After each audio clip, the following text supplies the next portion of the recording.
দেশ এবং প্রবাস থেকে আপনারা যারা সংযুক্ত আছেন, আমাদের ভিডিও দেখতেছেন এবং শুনতেছেন, সবাইকে আন্তরিক প্রীতি শুভেচ্ছা জানিয়ে শুরু করছি আজকের প্রতিবেদনে আসা এই অপরূপ আপুটির জীবনের গল্প কথাগুলো তুলে ধরবো। কেন এসেছে প্রতিবেদনে বিস্তারিত আলোচনা থাকছে।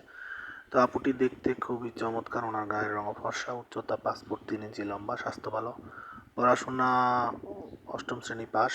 উনি ওনার পরিবারের বড় মেয়ে। ওনার বিবাহিত জীবন হচ্ছে 5 বছর সংসার করেছে।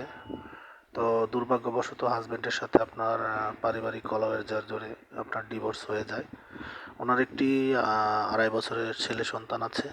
তো বর্তমানে বাবার বাড়িতে আছে। হাজবেন্ডের সাথে ওনার ডিভোর্স হয়ে যাওয়ার পর থেকেই বাবার বাড়িতে আছে। বর্তমানে একটি প্রতিষ্ঠানে আপনার হচ্ছে অফিস সহকারী কাজে নিয়োজিত আছে।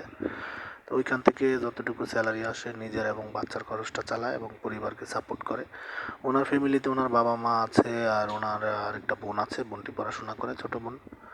তো এই হচ্ছে ওনার ডিটেলস। উনি নামাজ কালাম পড়তে পারে, কোরআন পড়তে পারে। উনি বলেছে একজন জরুরি পাত্রের দরকার, পাত্রের বয়স একটু বেশি হলেও উনি বিয়ে বসতে রাজি আছে, ওনার কোনো চাহিদা নেই। ওনার সম্পর্কে জেনে শুনে যদি কেউ দায়িত্ব নিতে চান বাচ্চা সহ, স্ক্রিনে দেওয়া নাম্বারে অতি দ্রুত ওনার সাথে কথা বলে নাম ঠিকানা এবং ডিটেলস সব কিছু ওনার মুখ থেকে জেনে নেবেন।